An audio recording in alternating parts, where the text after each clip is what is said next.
Good morning class. आज हम लोग अणुसंघ गुणधर्म यानी कॉलिगेटिव प्रॉपर्टीज को स्टडी करेंगे।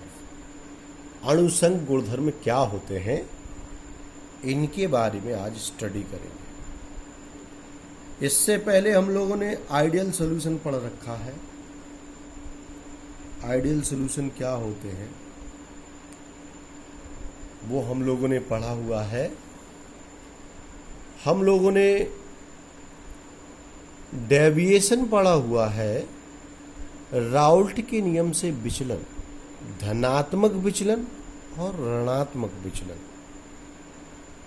आशा है आप लोगों ने इन प्रश्नों को तैयार कर लिया होगा तथा नोट्स में अंकित कर लिया होगा। आज हम बात करते हैं अणुसंघ गुणधर्म के बारे में। इसको हम चाहें तो एक छोटी सी डेफिनेशन इसमें नोट कर सकते हैं।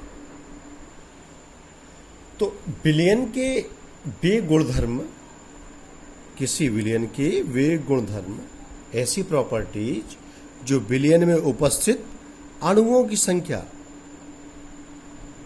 पर निर्भर करते हैं, अणुसंघ गुणधर्म कहलाते हैं। वो अणुसंघ गुणधर्म जो शब्द है, इसी को हम लोग कह देते हैं कॉलिगेटिव प्रॉपर्टी।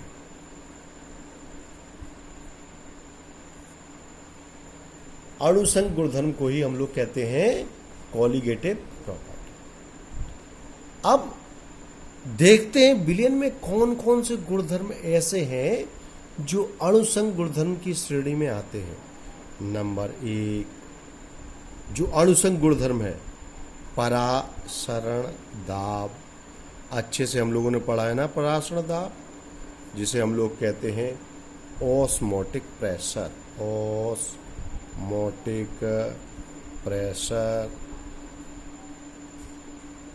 परासरण दाब यानी osmotic pressure.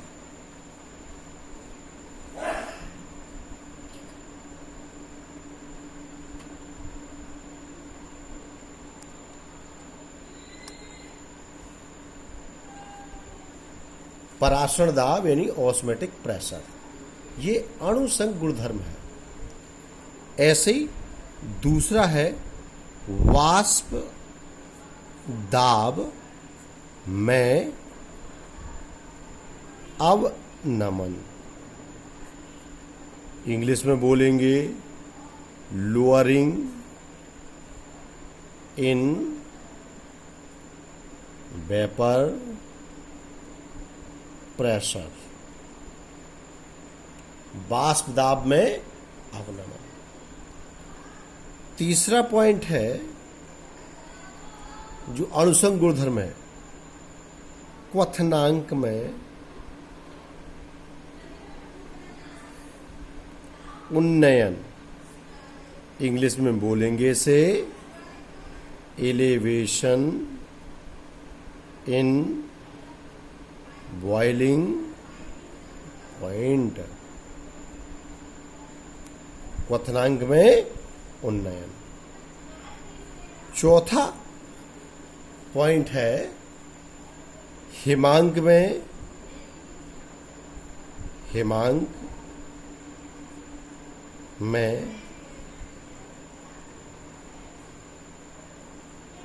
अवनमन, depression in freezing point. Depression in freezing point यानी हिमांक में अवनमन। ये सारे गुण अणुसंघ गुणधर्म की श्रेणी में आते हैं। एक बार फिर से ध्यान देंगे, परासरण दाब, वाष्प दाब में अवनमन, क्वथनांक में उन्नयन और हिमांक में अवनमन। Depression in freezing point, elevation in boiling point, lowering in vapour pressure और ऑस्मोटिक प्रेशर, ये सब अणुसंघ गुणधर्म है।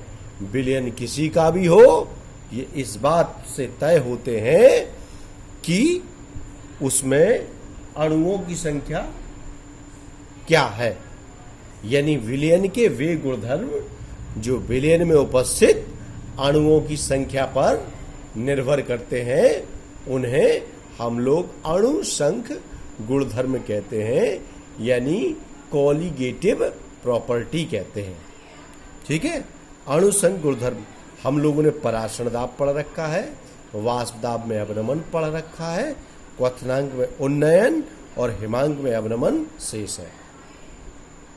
चलिए, अणुसंग गुणधर्म के साथ साथ एक छोटा सा टॉपिक और पढ़ लेते हैं, क्वथनांक। क्वथनांक क्या होता है? किसी द्रव्य का क्वथनांक वह निश्चित ताप है, किसी द्रव्य का क्वथनांक वह निश्चित ताप है जिस पर उस द्रव्य का वाष्प दाब एक वायुमंडलीय दाब के बराबर हो जाता है। किसी द्रव्य का क्वथनांक वह निश्चित ताप है, वह ताप जिस पर उस द्रव्य का वाष्प दाब एक वायुमंडलीय दाब के बराबर हो जाता है, क्वथनांक कहलाता है।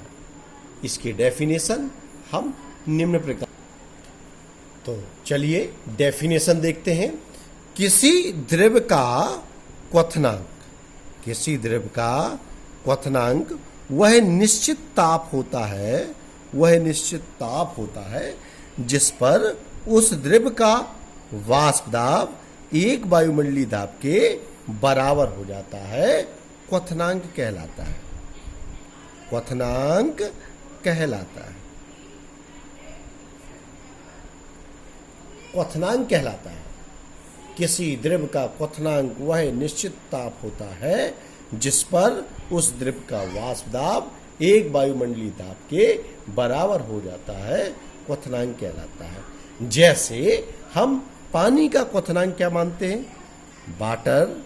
वाटर का बॉइलिंग पॉइंट 100 डिग्री सी है। इसका मतलब होता है कि पानी यानी water 100 degree C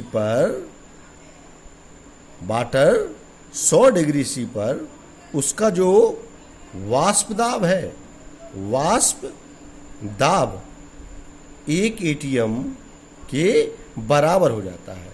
100 degree C पर जल का वाष्प दाब एक वायुमंडलीय दाब के बराबर हो जाता है। 100 डिग्री सेंटीग्रेड से ऊपर जल की वेपर्स सतह को छोड़ करके वायुमंडलीय दाब को नकारते हुए ऊपर निकल जाती है। ठीक है, ये क्वथनांक हो गया।